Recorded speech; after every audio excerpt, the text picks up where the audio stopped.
HIV and AIDS, Chapter 4.3.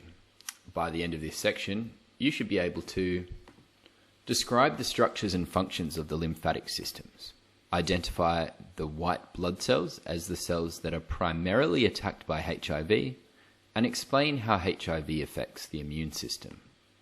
Show local, national, and global distribution of HIV and AIDS. Explain the impacts of HIV and AIDS in Ethiopian society. Demonstrate methods of giving care and support to people living with HIV and AIDS, and ways of overcoming discrimination. The sexually transmitted diseases, STDs, that you looked at in the last section have been known for a very long time, although we only have discovered the details of what causes them and how to treat them effectively in the last century. However, the final STD that you're about to study has only been known about for about 25 years. Yet, in spite of this, it already affects millions of people around the world, and it's still a fatal disease for almost everyone who becomes infected.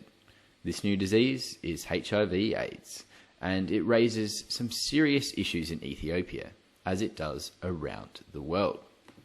So, just recapping that, it's only been known for about 25 years, affects millions of people around the world, and actually 30,000 people die of AIDS every year in Ethiopia. And well over 1 million people are affected with the virus. So HIV itself, it stands for Human Immunodeficiency Virus, and AIDS stands for the Acquired Immune Deficiency Syndrome. Now, it's very important that you understand the differences between these two. HIV itself is the virus, and AIDS is the immune deficiency syndrome that you get because of the virus. Here's a video that's going to explain this all in a lot more detail for you. Around 35 million people worldwide were living with HIV at the end of 2013.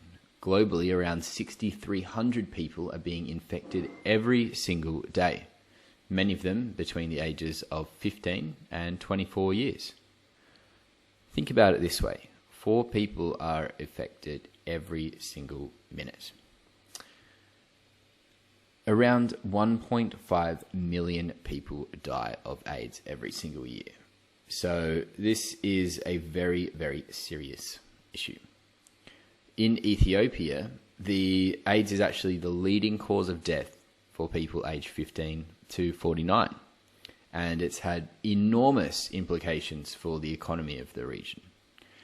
And this is because many of the working population are affected by the disease.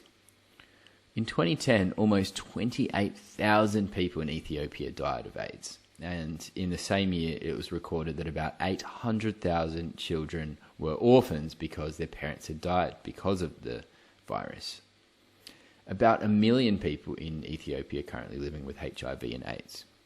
But Ethiopia is not alone in the problems. As you can see, people are affected right around the world.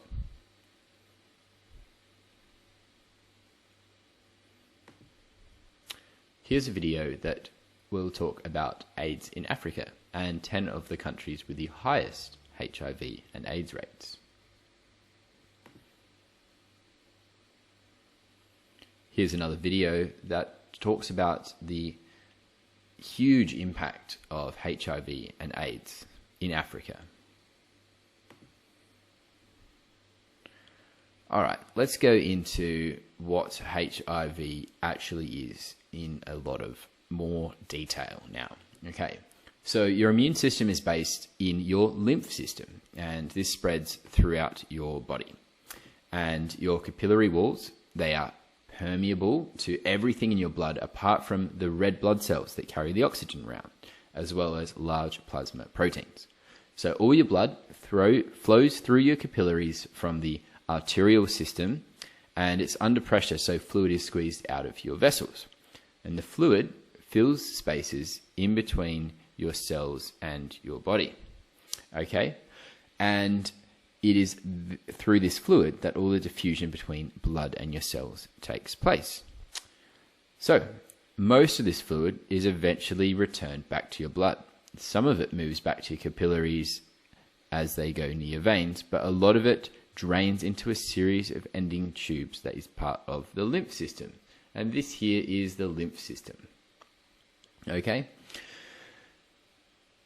Once the tubes, the fluid is known as the lymph fluid. And the lymph vessels join and get larger and is moved by the squeezing effect of muscle movements. And the system has a series of valves like those found in your valves to prevent the backflow of liquid.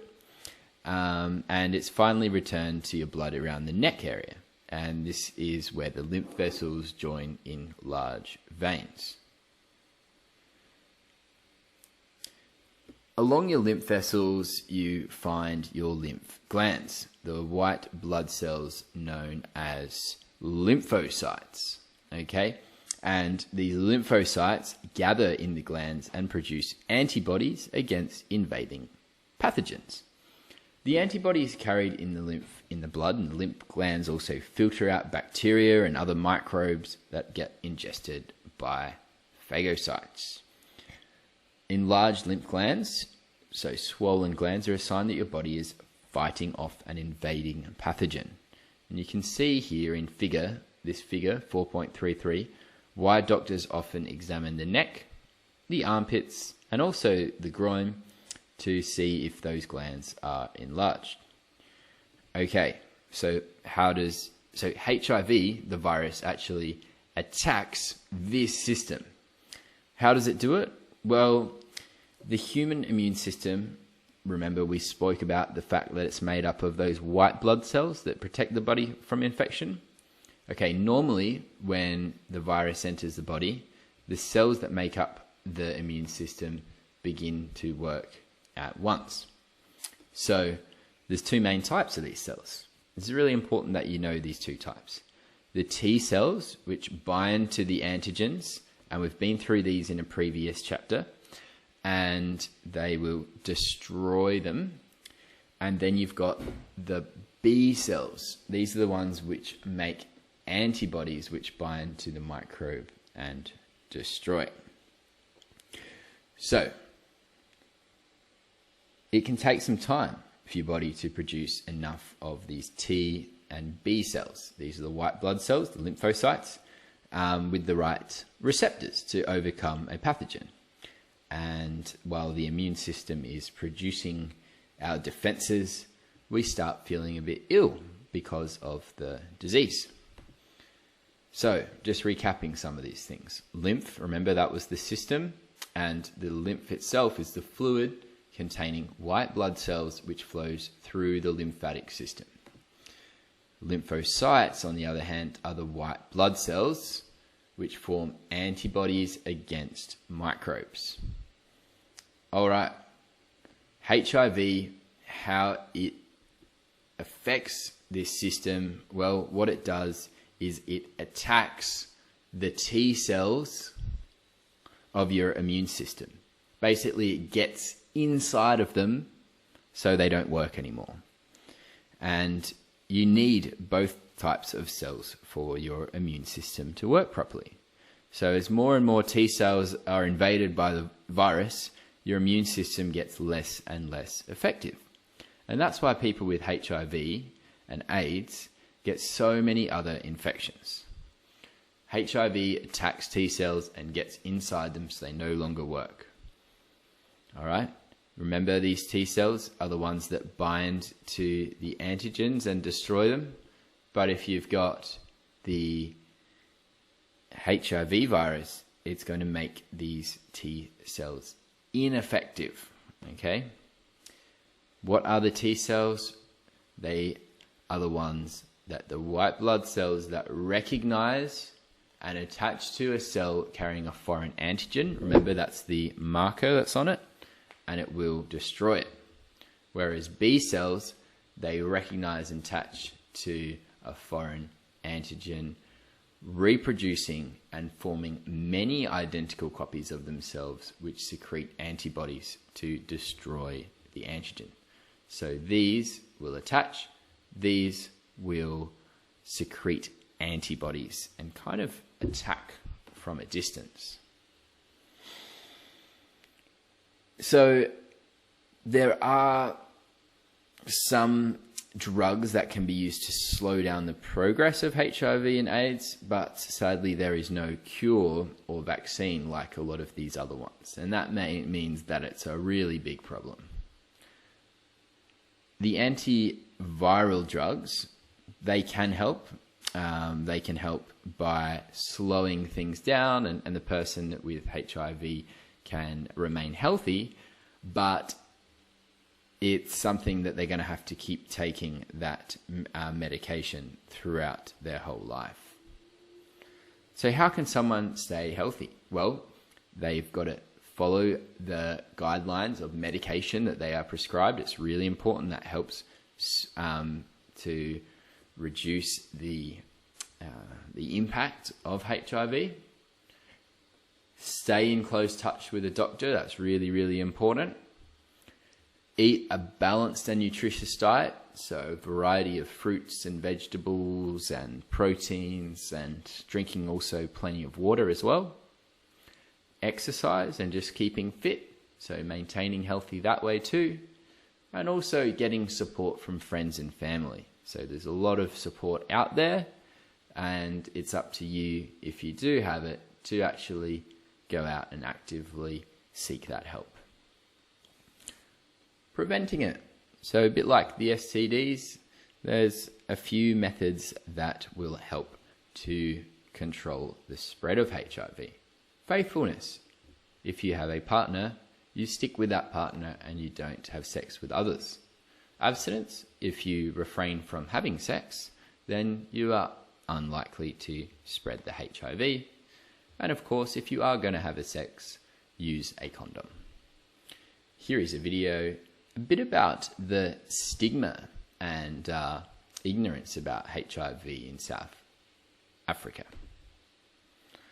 Let's talk a little bit about that stigma and discrimination. One of the biggest problems with HIV and AIDS is this stigma that has been attached to the condition. People are afraid of this discrimination, and if it's known that someone's got HIV, or if they have AIDS, they're afraid that they're not going to get a job, or they might lose their job, or people might not want to even serve them in shops. So people will not even sometimes be tested because they are afraid. Okay, there's a lot of fear around this. Currently, a lot of people are working very hard to remove the stigma associated with HIV and AIDS. So with lots of help and support, people living with HIV and AIDS can remain healthy for a long time still. They need to eat as well as possible, keep up their strength, and allow their immune system to deal with the virus as long as possible. The importance here is education. So with people, if they're given the right support and they understand how to avoid passing on the infection, they can then are less likely to be able to spread it on to others. And in the future, there's going to be more of those antiretroviral drugs which will be made available, so people can still remain healthier for longer. So there's a lot of care and support available for people that may have HIV and AIDS. Here's a little bit of a short video that goes into a bit of a detail about how to support people living with HIV and AIDS. In this next activity, activity 4.8, you're going to plan a campaign to help educate people on the threat of HIV and AIDS. So on page 164, there's also another activity here on page 164 about assertiveness training. And here's a little video that will that goes into that in a little bit more detail. And on page 166, you have an activity that's a role play. And this is about supporting people living with HIV and once again, here's a video that goes into a bit of detail about how to support people that are long HIV survivors. Great. Okay, in this section, what we've learned is that HIV is the virus that causes AIDS. It's spread mainly through the blood, semen, and vaginal secretions, and also breast milk. So therefore, that's why we can use those methods to help prevent it, like abstinence, using a condom, and so forth. Unprotected sex and transmission from infected mother is two common ways in which it's spread. HIV, remember, it attacks the white blood cells, in particular those T cells. Patients, they often have few symptoms to begin with, but eventually the weakened immune system means they get many more diseases and die. AIDS affects millions of people all over the world, and there's drugs. There are antiretroviral drugs. They can slow down the progress. They can help people that have got the infection, but the sooner that people take them, the better. Healthy lifestyle choices are important, as well as providing support for people that have got it. Of course, if the stigma were to be removed, then people would be more willing to have a HIV test. So then they are going to be able to look at the health and reduce the risk of spreading the disease. There's counselling services out there. There's also testing services, but it's important to get tested and make sure that you get the right support. It's also important to develop personal skills such as assertiveness, decision-making, and problem-solving to help prevent HIV personally and in society. And in those activities that you did, we went through some of those techniques and strategies. Chapter 4 summary. In this chapter, we learnt about microorganisms, and specifically, we learnt how to define a microorganism and list the main types. We also went in to explain the useful and harmful effects of some microorganisms. So remember those different microorganisms? There were the bacteria, viruses, and fungi, and some of the useful and harmful effects. What were some of those useful ones? Remember the usefulness of yeast, which was used to make bread and alcohol. Harmful effects, remember those that will cause diseases and pathogens. How are vaccines made and how they work and their importance. Remember there was the person was injected with a weakened version of a disease, and your body builds up a natural resilience and remembers them, and so next time they come, your body will be able to fight it off before you get any signs of the infection. Describe the methods used to control microorganisms. So bacteria, for example, you can be treated with antibiotics, but viruses you cannot use antibiotics for. Distinguish between disinfectants, antiseptics, and antibiotics. Describe how to grow a bacterial culture and show simple staining methods of microorganisms, and also explain how vaccination works and evaluate the impact of vaccination on diseases in Ethiopia. Okay, section 4.2 about diseases. We learnt about explaining the role of parasites causing diseases. We learnt to describe the causes, symptoms, methods of transmission, prevention and control of a tapeworm infection. We also listed the causes of tuberculosis, AWD, cholera and typhoid, and describe the signs and symptoms of these common infectious diseases.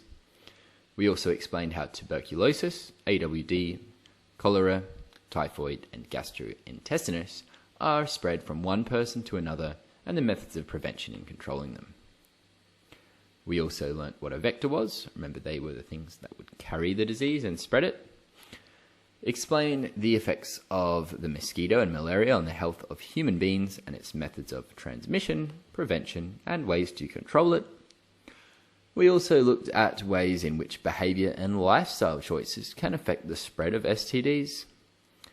we learnt to state the signs and symptoms, causative agents, methods of transmission, limiting spread and possible treatment of infectious diseases like gonorrhea, syphilis, and chancroid.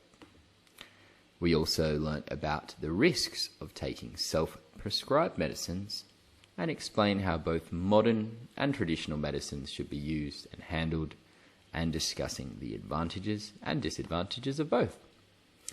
And in 4.3 of HIV and AIDS, we learnt about the structures and functions of the lymphatic system.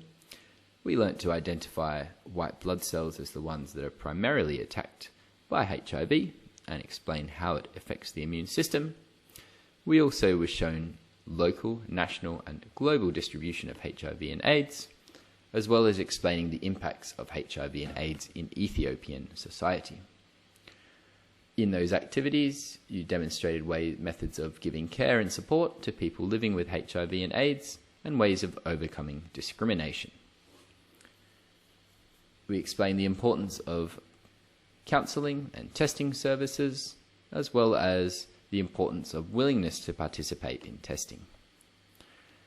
We discussed the role of responsible sexual behaviour in preventing the spread of HIV and AIDS, and demonstrated the life skills such as assertiveness, decision-making and problem-solving, and how they're important to help prevent the spread of HIV and AIDS. These are the review questions for Unit 4, Microorganisms and Disease. The first question is, which of the following statements explains the importance of vaccines? It A, can be used to treat all types of diseases. B, protects from a disease without experiencing its serious effect. C, protects from a disease after the individual is infected. Or D, can be used to prevent all types of diseases.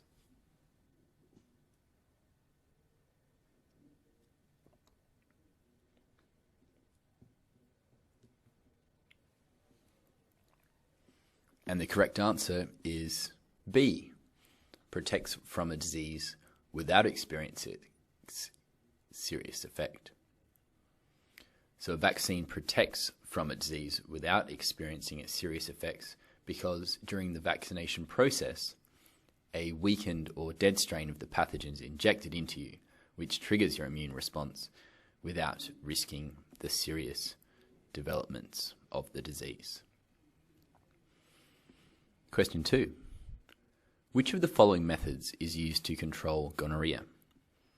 Using A, a cover for mouth and nose. B, chemical treated net.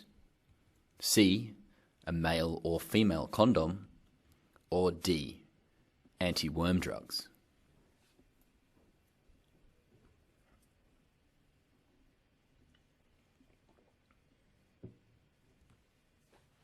And the correct answer is C, a male or female condom. Gonorrhea is a sexually transmitted disease that can be prevented by using a male or female condom. Question 3. Which of the following statements explain the harmful nature of microorganisms? They A, can cause disease and infections to organisms. B, can cause decay and recycle substances in the environment. C, are used for making food and alcoholic drinks. Or D, are used for genetic engineering technologies.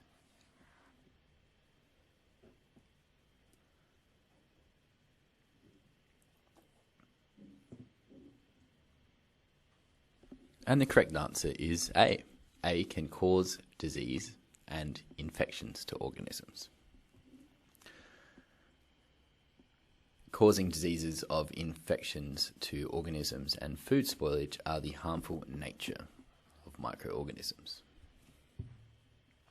Question 4. Which of the following is true about the proper handling of medicines? Medicines should be stored at A, near place for babies. B, too cold place, C, too hot place, or D, the right temperature?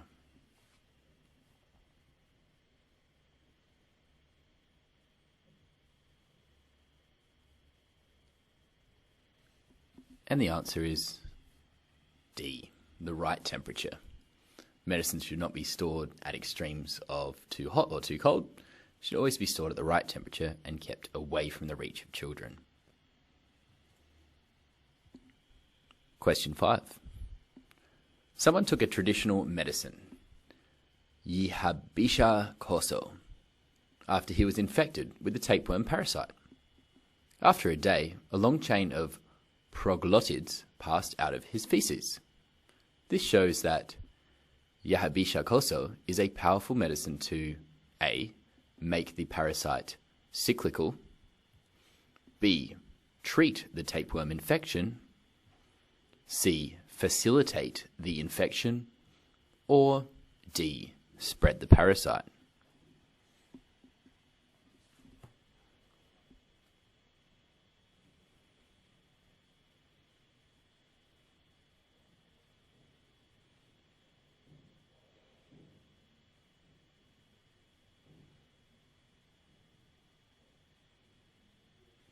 And the correct answer is B, treat the tapeworm infection. And this traditional medicine can be very effective, but overdosage could have some serious health problems. Question 6. Which of the following phyla of the kingdom Animalia is correctly matched with its characteristics? A, Annelida has an external exoskeleton. B, Platyhelminthes have a mouth but no anus. C, Nematode have a flattened body. And D, Mollusca have a segmented body.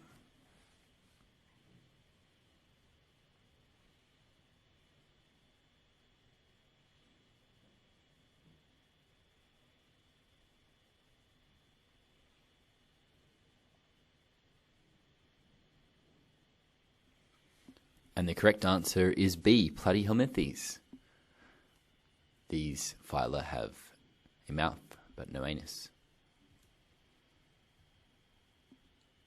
Okay, question 7. Which of the following diseases is correctly matched with its symptom?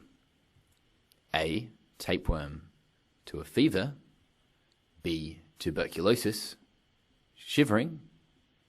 C, diarrhea, runny nose. And D, malaria and sweating.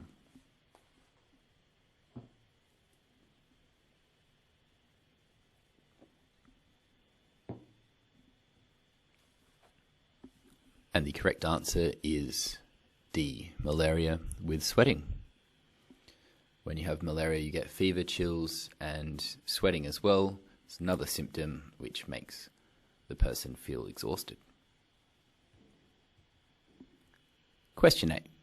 Diabetes mellitus is caused when A, the pancreas doesn't produce enough insulin. B, the pancreas doesn't produce enough glucagon. C, carbohydrate-rich food is reduced from the diet. Or D, regular body exercise is avoided.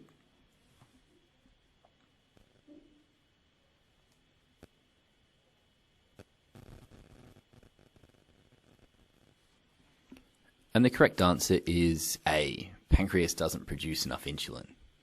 Diabetes is a group of metabolic diseases in which a person has high blood sugar, either because the pancreas doesn't produce enough insulin or because cells don't respond to the insulin that is produced.